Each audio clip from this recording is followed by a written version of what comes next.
further ado, introducing Tika Talks. Hello, hello, hello, great people. I am Tamika Marable King. Thank you for tuning in to Tika Talks. Happy Sunday. Hope things are going great with you. They are going good with us. I have a guest today. Lord Jesus. Trying to get set up over here. My husband, Mr. Philip King, is joining me today. Today's topic is relationships, honesty in relationships, right. communication in relationships, and the fact that people struggle with that. Now, we have been together 11 and a half years, married for 6 years, and we have had all types of experiences, good and bad. And I think our level of communication exceeds the average relationship. It hasn't always been that way. There's been times where we didn't communicate as effectively as we do today, but through God's grace and the different things that we've experienced, we've grown and we've gotten better. So let me just tap him in right quick. How's everybody doing? She's correct. Communication in our relationship and any relationship is vital. And we kind of use that as our motto. You know, we talk about everything, even when we don't want to. We're not afraid to have the tough conversations. And, you know, sometimes I don't want to hear what she has to say. She might not want to hear what I have to say. But we think it helps, and it helps in you know, the growth in the marriage and, you know, in the relationship. And, you know, just trying to be as honest. I mean, and praying. God knows it takes a whole lot of prayer. It does. To have a healthy, strong relationship. And, you know, forming that bond, your relationship with Christ, I mean, it means everything. Because if you start first with Him, you know, and one of my favorite sayings or scriptures, it's in the Bible. I don't know exactly where, but I tell her, you know, all the time that when his ways pleases God, you know, that even your enemy will be at peace with you. And my goal is to try to please God. I don't look to try to please her. I want her to be happy. Don't get me wrong. I want to, you know, be looked at in a good light by, you know, mostly everyone. I want to make my parents proud, or, you know, my siblings, or a lot of people. But I tell, you know, my wife all the time, even with the Tika Talks, you know, you constantly going in week and week out. You know, the lives, the radio today it's a whole lot. It can, you know, sometimes become overwhelming. Not even, I mean, in this, but in everyday life. Right. But a lot of people put too much pressure on themselves. And I really think they do it when they don't necessarily have to.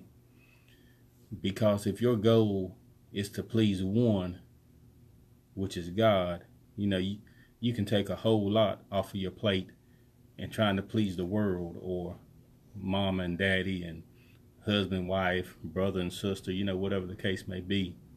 So try to align your, you know, your life according to what pleases God. And if you do that, I think your wife or husband will be pleased. Your mom and dad, your kids, I mean, whomever you're trying to please, or, you know, fulfill yourself. You know, that's just the motto I tell her. And I think it's something that I've learned to live by, and it helps me. And I think it helps us in our relationship and marriage to be successful. I agree. I think that's great. I think that it's hard whenever we are focused on everybody else and everybody's opinion and everybody's thoughts, we lose ourselves. And, you know, it is important for us to be pleasing to God. It is important for us to put God first above our relationships, above our marriage. You know, he needs to be number one in everybody's life at all times. So if you're connected to him, and like my husband just said, if you're in alignment with him, his will, and the things that are pleasing to him, the other things are going to follow behind that. So, you know, not without us, you know, not doing the work, because even us as a couple, there is a lot of work that it takes in order to be on one accord, to be understanding, to be forgiving, to have great communication. All of that we are only able to obtain by our relationship with God, because without it, we would definitely not be sitting in the seats that we're sitting in today. We wouldn't have the love that we have for each other. We would not be in the position we are in, doing the ministry that God has blessed us to do, you know, because I need him in order to do the things that God is calling me to do. I need his support. I need his encouragement. And you have to be unafraid to communicate with each other. Like he said, there are things that we talk about that we may not want to talk about. There are uncomfortable situations. And in the beginning of our relationship, Philip was only comfortable with texting instead of actually communicating face to face, which was what I prefer to do. So, you know, he had to grow into that. He had to mature onto that level instead of wanting to communicate without actually seeing me, because you can read a text message incorrectly. You know, you can take that completely wrong in comparison to what the person may have meant. So I think that it's effective that we communicate face to face, that we're able to verbally understand one another and not take everything personal, because sometimes, you know, as humans, we get offended by what the other person is saying. And then my husband pointed out on our live this week that sometimes because of the fear of the reaction, people are less likely to communicate or say whatever they're really feeling, right? I agree. It's Yeah, I mean, a lot of trying to people handle this are phone. afraid of what, you know, the other might think or their reaction. And a lot of times that's why they don't hold the difficult conversations, or they don't really say what they want to say. They may say what they think the other person wants to or needs to hear. Right. And that's not, you know, the definition of honesty. That's right.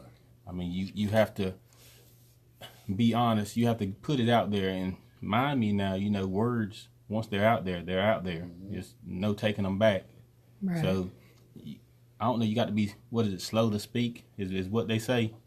And I agree with that, and I try to live by that as well. I pray about a lot of things, and I think a lot of people, if you do, God knows it helps, because a lot of things can be delivered the wrong way, or they can be taken the wrong way. But when you pray about it, you go to God and seek him first, even when it may not seem right, you know, it'll be right. You know, just wait and hear from him. And, you know, the relationship is not going to be perfect. I mean, ours is not perfect, you know. Right. It's not. I mean, she can have a problem with me, but I'll ask her, you know, if there's something she, you know, she wants to talk about, you know, she can talk about it, or we can agree to disagree. It's not a problem for me, because if you got somebody and y'all don't never disagree on anything, there's a problem somewhere.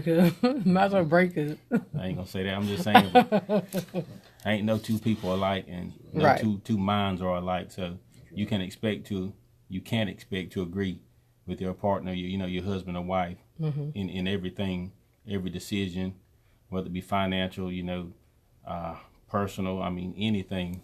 And another thing is, and I see it on the live, is about being supportive of one another. And I try to support my wife in everything that she does. He does a great job of that. And, you know, she goes on Facebook twice a week, and she comes here and the radio and on Facebook then again. And I try to support and especially be here for her on today. And you know, and I try to catch every video. If I can't watch it live, if she goes live, you know, I'll go back and I'll share it. And I mean, I'm supportive. You know, I love her, and I love what she's doing. I love you too. I see the growth in her, even from, you know, last year when she started up until now. And Thank you, Lord. the praying, the fasting, I mean, the obedience. God knows that's the key. And there's some things I need to be more obedient about. But obedient, if you hear from God, and you sure enough know that you're hearing from God, you better move. Trust me, you need to be obedient, and you need to move when God say move, and He'll bless you.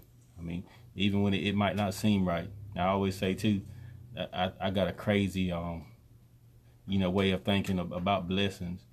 I think if it's too natural, then I question, well, maybe it won't from God. I'm looking for the supernatural, the unexpected. I'm right there with him, looking for him too. I'm looking for the big blessings that I know man can't provide, or man can't make the way for, but only God can. And just through seeking Him, praying, reading your Bible, I mean, just being on one accord, it helps. It makes things so much better, and that's why I'm thankful for her, and because I see her behind the scenes and what's going on, the fasting, even struggles with that sometimes. Fasting is a great thing, but you can always you take meat away from your diet, for a month, and you don't think some women gonna get upset or may have an attitude or have an off day, even when they're fasting or taking something away. But that's the definition or the meaning of fasting. You have to take something away, and in my opinion, it should be something of great value. Right. Don't take something away that you don't hardly ever do. Something you can do without. Or use anyway. Yeah. So, I mean, you fast from meat or you fast from bread. Jesus. It's hard, like I said, and I live with it because she's been doing it, but she's and I can tell from her first fast up until this fast, God is working with her because she's totally different than she was the first time she tried to fast. Y'all. Say that, my brother. I'm on day 67. Oh, man. God is good, like, for real. That's right. Yeah, day 67 of 90. I was about to break the first time she fasted. I was about to break myself, okay? Seriously. Just, some days you come home and she upset, and I just came in the door. What did I do? But oh, yeah, there's been a major, shifting in comparison to my ability to not only obey, but to fast, from, like you said, from the beginning till now.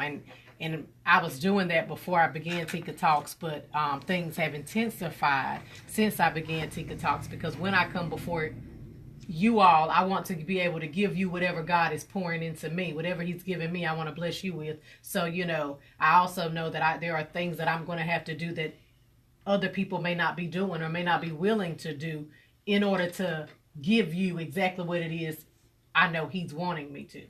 So I'm just trying to, like my husband said, be pleasing to God. So in some of those cases, Philip is seeing the behind the scenes me, and he's getting to experience whatever it is that's going on. But I'm gonna have to wrap it up because my time done ran out. You got a minute. Okay. So, I appreciate his support. I appreciate his love, his prayers, because, he is a praying man of God. And I love our relationship. I love our marriage. I love our level of communication. And I love our ability to forgive one another on a daily basis for the things that we think that we fall short in or of, because it's inevitable. It's going to take place. And that's something that we need to work on in our marriages, is being able to forgive each other. That's right. Being able to support one another and praying for each other, and sincerely, and not going out bashing one another and cheating on each other. We need to be mindful of the way we're treating each other. That's because right. Our relationships definitely matter, and others are looking at us. Our children are watching us. The community watches you. It just matters. You don't know who you're going to affect or who you're going to help to change. So keep pressing, keep pushing.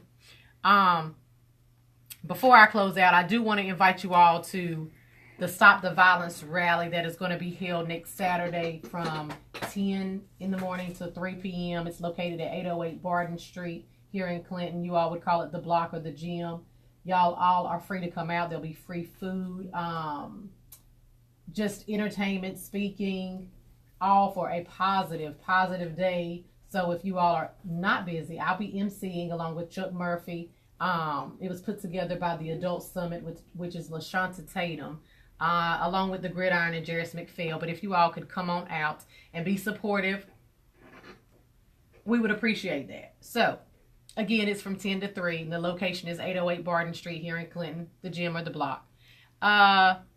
This week's shout out is just going to go to my wonderful husband for coming along and filling in very quickly because I just told him outside, yeah, I need you to go on with me today. And he's so sweet. You see how he rolls. So, Yeah, thank you, baby. Okay. Yeah, I'm sure to thank the information. You know, one thing I like about y'all too, y'all honest about y'all relationship and what y'all doing. You know, Right.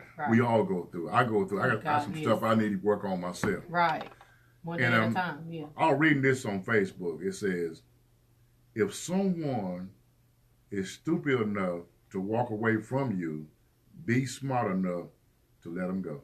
Peace out. That's right. So that's That's good. it. I thank y'all. That's it. Yes, that's. Hold on, DJ. I got to say my thing. You know, Go ahead, I want you wait to a do minute. what you do best, Go and that ahead. is being you. Oh, I yeah. absolutely love you guys. God bless you. Have a wonderful week. All right. Amen. Thank you, DJ.